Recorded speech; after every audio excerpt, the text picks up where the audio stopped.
Ryanair. I'd never actually flown them before.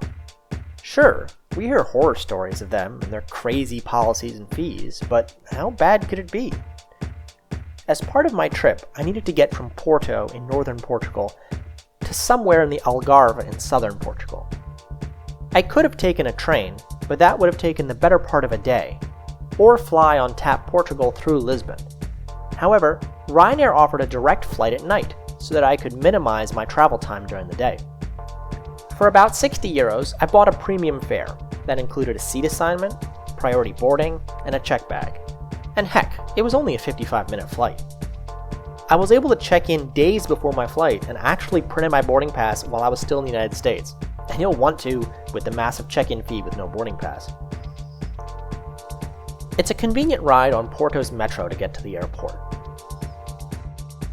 I arrived about 3 hours before my flight, but it was not yet open to check in for.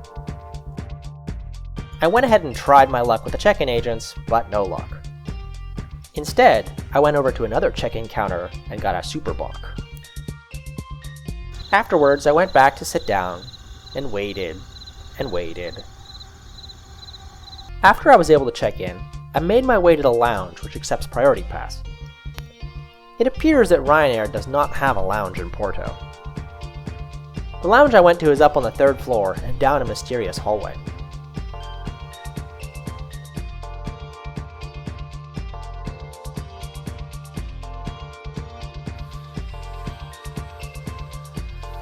It has a deck overlooking the rest of the terminal rather than the tarmac, but it does add to the air of superiority one feels when one's in a lounge.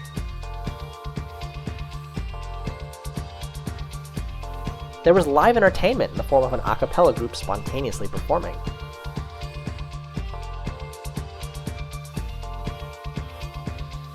The interior of the lounge was properly furnished for watching the World Cup.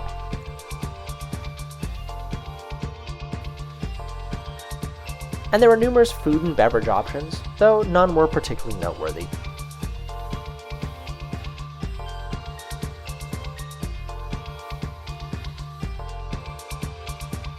I did of course go for the pastel de nata.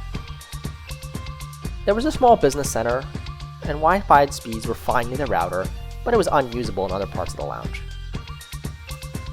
Finally, it was time to board, so I left the real airport with real airlines, and descended into the bowels of hell of the budget carriers.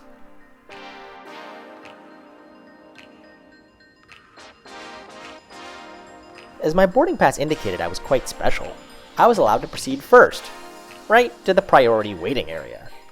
Those poor souls who were not priority were corralled into a separate waiting area. We were next instructed to proceed outside, where our aircraft had just arrived. They run a very tight ship, as inbound passengers were still disembarking.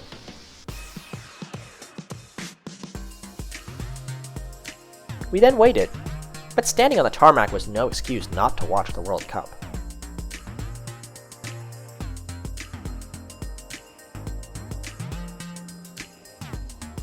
Finally, it was go time, and we headed to the plane.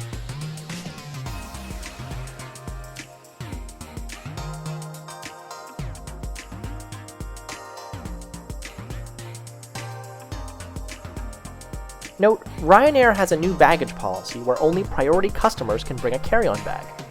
Everyone else needs to deposit their bag on the cart. I would call it gate checking, but there's no gate. So, runway checking?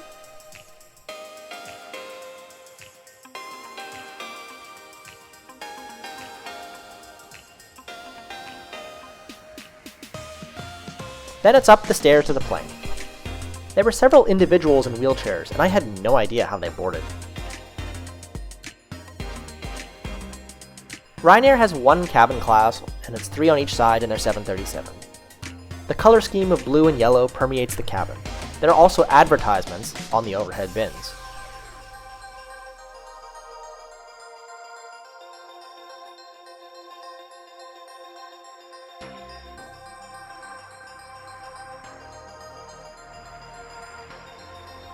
I was bracing for the worst when it came to legroom, but it was actually fine.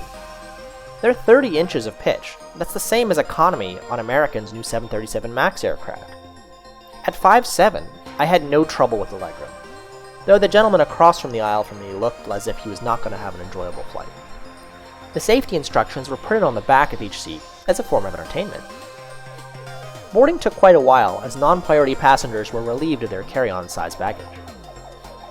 After the sun had set, we taxied to the runway and it was up, and away.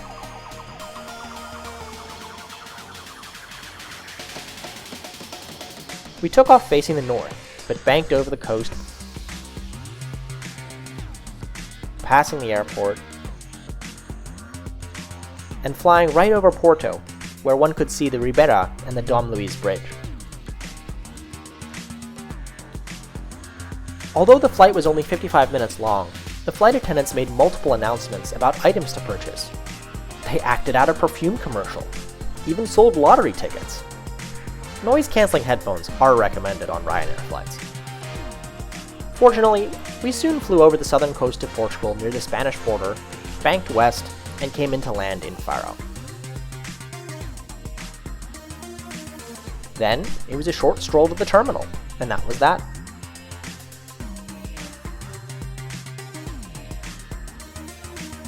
So, how is Ryanair? Well, despite the fact that they're flying Boeing 737s, I'd call them the definition of an Airbus. I got from Porto to Faro in one piece for pretty cheap. I'd be hesitant to fly them on longer flights, but within Europe, they're innocuous in my book. Faro is the only airport in the Algarve, a truly beautiful area that deserves a separate video. I stayed in Lagos, and the scenery was utterly breathtaking. Thanks for watching, and I'll see you in the next one.